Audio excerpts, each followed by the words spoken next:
Hi, ഇന്നത്തെ നമ്മുടെ topic salary processing ഒഡോയിൽ എങ്ങനെ ചെയ്യാമെന്നുള്ളതാണ്. അക്കൗണ്ടിങ് മൊഡ്യൂൾ മാത്രം ഉപയോഗിച്ചുകൊണ്ടാണ് സാലറി പ്രോസസ്സിങ് ഈ വീഡിയോയിൽ ചെയ്ത് കാണിക്കുന്നത്. പേറോൾ എന്ന് പറഞ്ഞൊരു മൊഡ്യൂളുണ്ട്.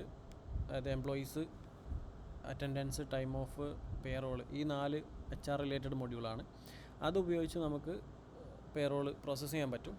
പക്ഷേ ഇതിൽ കാണിക്കുന്നത് അക്കൗണ്ടിങ് മൊഡ്യൂൾ മാത്രം ഉപയോഗിച്ചുകൊണ്ട് എങ്ങനെ സാലറി പ്രോസസ്സ് ചെയ്യാം, സാലറി എങ്ങനെ ബുക്ക് ചെയ്യാം, അതുപോലെ സാലറിയുടെ പേയ്മെൻറ്റ് എങ്ങനെ ഹാൻഡിൽ ചെയ്യാം എന്നൊക്കെ ഉള്ളത്. ഫസ്റ്റ് കേസ് ഞാനൊരു എക്സൽ ഓപ്പൺ ചെയ്യാം. ആ എക്സലിൽ ഞാൻ കാണിക്കാൻ പോകുന്നതിൻ്റെ ഒരു സമ്മറി കൊടുത്തിട്ടുണ്ട്. ഇതിൽ 2 മെത്തേഡ് ഉണ്ട്. ഈ 2 മെത്തേഡ് എന്ന് പറയുന്നത് സിമ്പിളായിട്ടുള്ള മെത്തേഡാണ്. അതേപോലെ അത് നമ്മൾ ചെയ്യുന്നതിനനുസരിച്ചിട്ട് അതിൻ്റെ മെത്തേഡുകൾ മാറാം. ഈ 2 മെത്തേഡിലും ഞാൻ ആദ്യം സാലറി ബുക്ക് ചെയ്തിട്ട് കൊടുക്കുന്ന രീതിയിലാണ് കാണിക്കുന്നത്. നോർമലി ചില കമ്പനീസൊക്കെ ഡയറക്റ്റ് എക്സ്പെൻസിലേക്ക് കൊടുക്കുന്നതും കാണാറുണ്ട്. അതൊരു പ്രോപ്പർ മെത്തേഡല്ല. ഇതിൽ ഇപ്പോൾ ഫസ്റ്റ് കേസ് വരുന്നത്, എനിക്ക് 3 സ്റ്റാഫുണ്ട്. അവരുടെ പേരിൽ ഇൻഡിവിജ്വൽ ലെഡ്ജേഴ്സ് ഉണ്ട്. അതേപോലെ രണ്ടാമത്തെ കേസിൽ 3 സ്റ്റാഫ് തന്നെയാണ്, പക്ഷേ അവരുടെ പേരിൽ ഇൻഡിവിജ്വൽ ലെഡ്ജേഴ്സ് അല്ല. അതിന് പകരം ഒറ്റ ലെഡ്ജറും പാർട്ട്ണറായിട്ടാണ് ആ എംപ്ലോയീസിനെ ആഡ് ചെയ്യുന്നത്. അപ്പോൾ ഫസ്റ്റ് കേസ് നോക്കാം. ഇതിൽ ഇവിടെയാണ് നമ്മൾ സാലറി ബുക്ക് ചെയ്യുന്നത്. ഇപ്പം 31st ആണ് പേറോളിൻ്റെ ഡേറ്റ് എങ്കിൽ 31st എൻട്രി ഇതായിരിക്കും. Salary expense total amount debit സൈഡിൽ വരും. Then salary payable individual ledgers credit സൈഡിൽ വരും. ഇപ്പോൾ സാലറി അഡ്വാൻസ് ഒക്കെ വരുന്ന കേസ് ആണെങ്കിൽ നമ്മളൊരു മൂന്നാമതൊരു അക്കൗണ്ടും കൂടെ സാലറി അഡ്വാൻസ് എന്നും പറഞ്ഞിട്ട് ഇൻഡിവിജ്വൽ ഓരോ ആൾക്കാരുടെ പേരിലും ക്രിയേറ്റ് ചെയ്യണം. ഫസ്റ്റ് മെത്തേഡിലാണെങ്കിൽ. സെക്കൻഡ് മെത്തേഡിലാണെങ്കിൽ ഒറ്റ അക്കൗണ്ട് സാലറി അഡ്വാൻസ് ഉണ്ടാവും. പാർട്ട്ണറുടെ പേര് ഓൾറെഡി പാർട്ട്ണർ ഉള്ളതുകൊണ്ട് അവരെ ചൂസ് ചെയ്യാൻ പറ്റും. നമുക്ക് ഒഡോയിലേക്ക് പോവാം. ഫസ്റ്റ് അക്കൗണ്ടിങ്ങിൽ കോൺഫിഗറേഷനിൽ ചാർട്ട് ഓഫ് അക്കൗണ്ട്സ് നമുക്കിവിടെ ആ ഒരു അക്കൗണ്ടുകൾ ഞാൻ ഓൾറെഡി ക്രിയേറ്റ് ചെയ്ത് വെച്ചിട്ടുണ്ട്. സാലറി പേയബിൾ 3 പേരുടെ പേരിൽ കറന്റ് ലയബിലിറ്റീസ് ആണ്. അതുപോലെ സാലറി എക്സ്പെൻസ് ഒരു അക്കൗണ്ട്. ഇതിൽ ഫസ്റ്റ് ബുക്കിംഗ് കാണിക്കാം. അക്കൗണ്ടിങ്ങിൽ ജേണൽ എൻട്രീസിൽ ന്യൂ കൊടുത്തു. ഇവിടെ റെഫറൻസിൽ സാലറി എക്സ്പെൻസ് അല്ലെങ്കിൽ സാലറി ഫോർ ദ മന്ത്. ഇവിടെ നറേഷൻ എന്ത് വേണമെങ്കിൽ കൊടുക്കാം. ജാനുവരി കൊടുക്കാം. ജാനുവരി 2025 ഏതാണോ പേറോൾ ഡേറ്റ് ആ ഡേറ്റിനാണ് നമ്മൾ സാലറി ബുക്ക് ചെയ്യുക. അതുപോലെ പേയ്മെൻറ്റ് ആ സെയിം ഡേ തന്നെയാണ് കൊടുക്കുന്നതെങ്കിൽ ആ ദിവസം തന്നെ പേയ്മെൻറ്റിൻ്റെ എൻട്രിയും കാണിക്കാം. ഇനി അതല്ല വേറൊരു ഡേറ്റിലാണെങ്കിൽ അങ്ങനെയും കാണിക്കാം. ഇപ്പോൾ ഇതിൽ ജനുവരി 31st ആണ് എൻ്റെ പേറോൾ ഡേറ്റ് എങ്കിൽ 31st ജനുവരി കൊടുത്തു.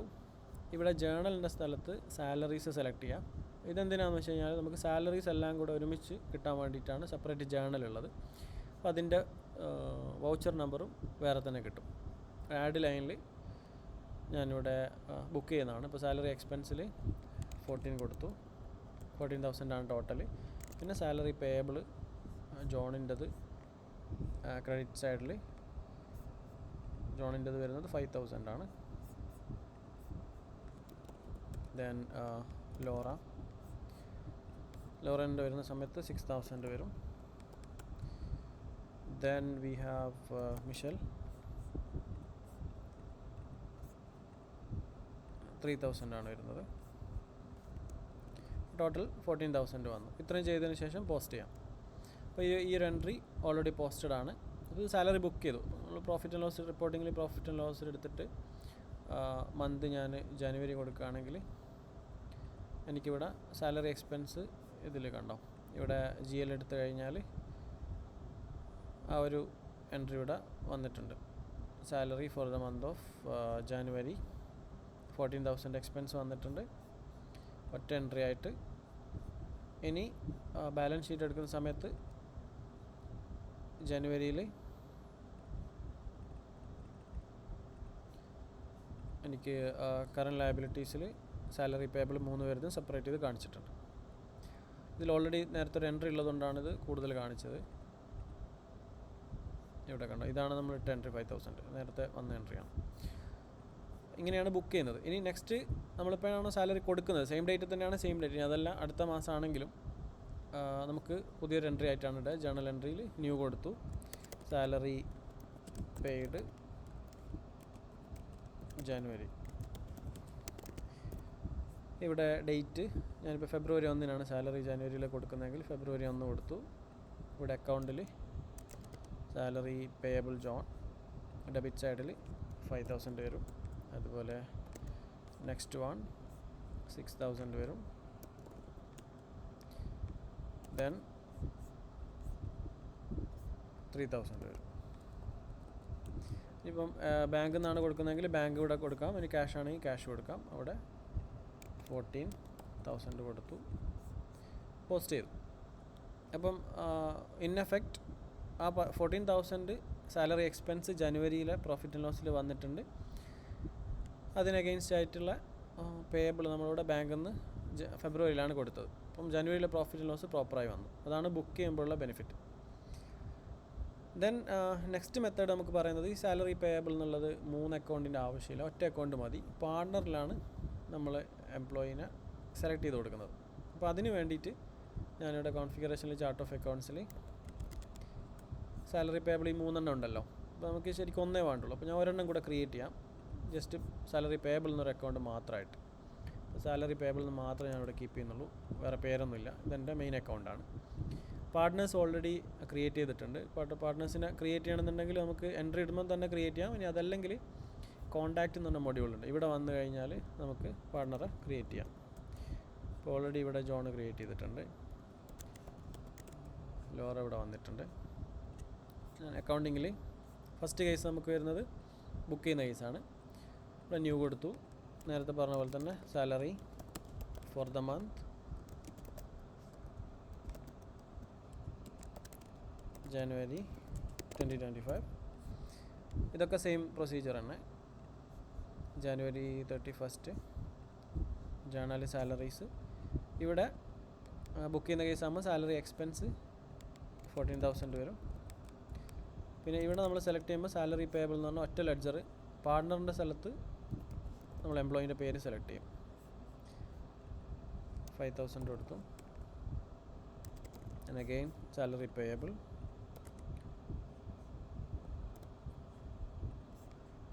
6,000 കൊടുത്തു.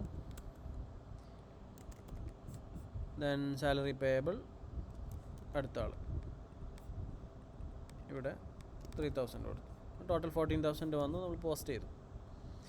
അപ്പോൾ ഇതിൻ്റെ കേസിലാണെങ്കിലും നമ്മൾ ബാലൻസ് ഷീറ്റ് എടുത്തു കഴിഞ്ഞാൽ റിപ്പോർട്ടിങ്ങിൽ ബാലൻസ് ഷീറ്റിൽ ജനുവരിൻ്റെ തന്നെ വന്നിട്ടുണ്ട്. ഇവിടെ കറണ്ട് ലയബിലിറ്റീസിൽ ഇതിലിവിടെ കണ്ടോ ഇൻഡിവിജ്വൽ ലെഡ്ജേഴ്സ് നമുക്ക് സെപ്പറേറ്റ് ചെയ്ത് കാണിക്കുന്നുണ്ട്. ഇവിടെ ഒരു സിംഗിൾ ലെഡ്ജറാണ്, പക്ഷേ ഇതിൻ്റെ GL എടുത്തു കഴിഞ്ഞാൽ നമുക്കിവിടെ ഇങ്ങനെ കാണാൻ പറ്റും.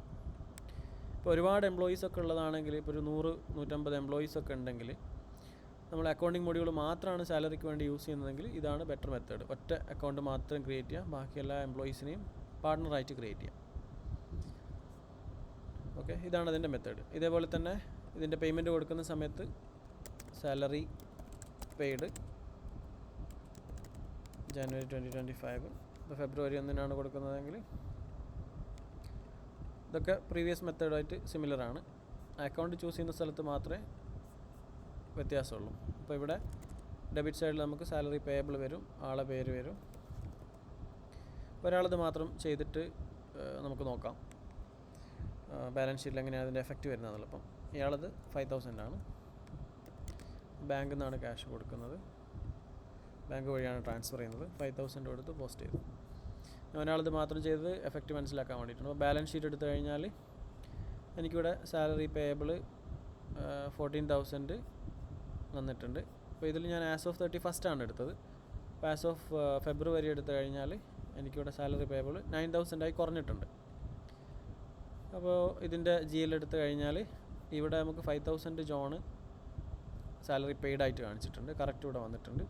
അതേപോലെ തന്നെ ഇവിടെ 5,000 ക്രെഡിറ്റും ഉണ്ടായിരുന്നു.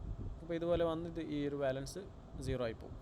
അപ്പോൾ ഇങ്ങനെയാണ് അക്കൗണ്ടിങ് മൊഡ്യൂൾ മാത്രം യൂസ് ചെയ്തിട്ട് സാലറി റെക്കോർഡ് ചെയ്യുന്നതും, അതായത് ബുക്ക് ചെയ്യുന്നതും സാലറിയുടെ പേയ്മെൻറ്റ് കൊടുക്കുന്നതും. എന്തെങ്കിലും ഡൗട്ട് കാര്യങ്ങളൊക്കെ ഉണ്ടെങ്കിൽ കമൻറ്റ് സെക്ഷനിൽ ചോദിക്കാം. Okay, thank you.